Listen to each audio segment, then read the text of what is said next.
আসসালামু আলাইকুম এভরিওয়ান, কি অবস্থা সবার, কেমন আছেন সবাই? তো আশা করছি সবাই ভালো আছেন। তো আলহামদুলিল্লাহ আমি ভালো আছি। আপনারা গত ভিডিওতে দেখেছেন যে আমি একটা ফোন কিনতে গিয়েছি, মানে ফোন দেখতে গিয়েছিলাম আর কি। তো ওইটা মূলত হচ্ছে ভাইয়ার জন্য আর কি। তো ভাইয়া আসছে ঢাকায়। তো ভাইয়ার মূলত আজকে ঢাকা কয়েকটা কাজ আছে আর কি।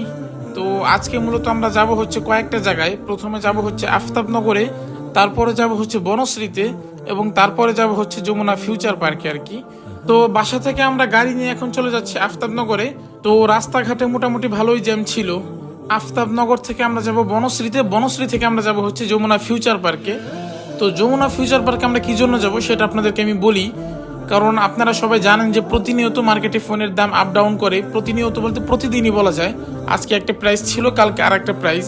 তো আমরা মূলত মোবাইল সহ আরো ভিডিওর কিছু অ্যাক্সেসরিজ কিনবো আমরা। তো যেহেতু এদিকে আসছি, তাহলে ভাবলাম তাহলে এখান থেকে একটু দেখেই যাই কি অবস্থা কেমন কি। তো আমরা দেখতে দেখতে চলে আসলাম আফতাবনগরে। তো এখান থেকে আমরা চলে যাব যমুনা ফিউচার পার্কে। A few moments later. তো গাইজ চলে আসলাম যমুনা ফিউচার পার্কের লেভেল 4-এ। তো লেভেল 4-এ আসার পরে আমরা সর্বপ্রথম চলে আসলাম হচ্ছে গরিবের গ্যাজেটে। তো আমাদের টার্গেট ছিল যে কোনো একটা শোরুমে ঢোকার, আমরা একটা শোরুম থেকে দেখেই চলে যাব। তো লেভেল 4-এ আসার পরে আমরা প্রথমে গরিবের গ্যাজেটে ঢুকলাম। তো তাদের সাথে কথা বলতেছিলাম যে ফোনের বিষয়ে, ফোন সহ আরও আমরা কিছু কিছু জিনিস নেব, মানে পুরো ফোনের একটা সেট আপ আমরা নিয়ে নেবো এখান থেকে। নতুন ফোন কেনার পর যা যা লাগে তো এগুলো একটু চেক করতেছিলাম আর কি। কারণ আপনারা সবাই জানেন যে এই ফোনগুলোর সাথে আর কি অ্যাডাপ্টার দেয় না।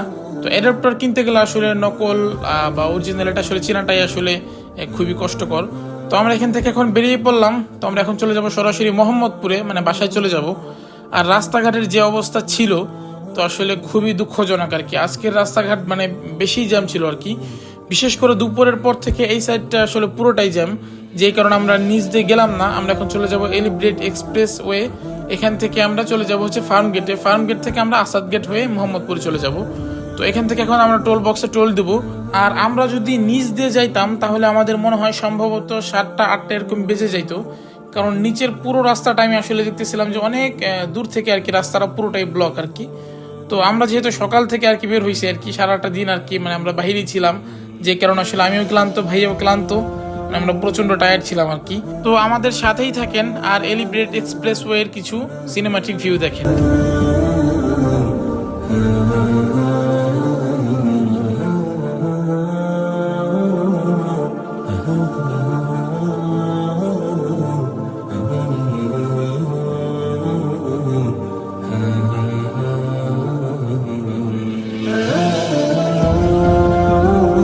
তো আমরা ফার্ম গেটে প্রায় চলে আসছি। আমরা যদি নিচ দিয়ে আসতাম তাহলে আমাদের ফার্ম গেট আসতে প্রায় 1-1.5 ঘন্টা লেগে যেত।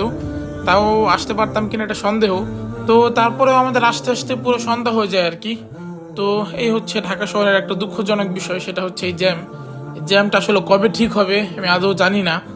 তো আমরা এখানে চলে আসলাম, আসার পরে এখানে দেখতেছিলাম হাঁসের ডিম। তো ভাইয়াও বলতেছিল যে খাবে, তো আমিও খেলাম। আর ভাইয়া হচ্ছে হাফ বয়েল খাবে আর আমি হচ্ছে ফুল। তো এই ছিল আজকের ভিডিও। তো সবাই ভালো থাকবেন, সুস্থ থাকবেন এবং নেক্সট ব্লগের জন্য অপেক্ষা করবেন। আল্লাহ হাফেজ, আসসালামু আলাইকুম।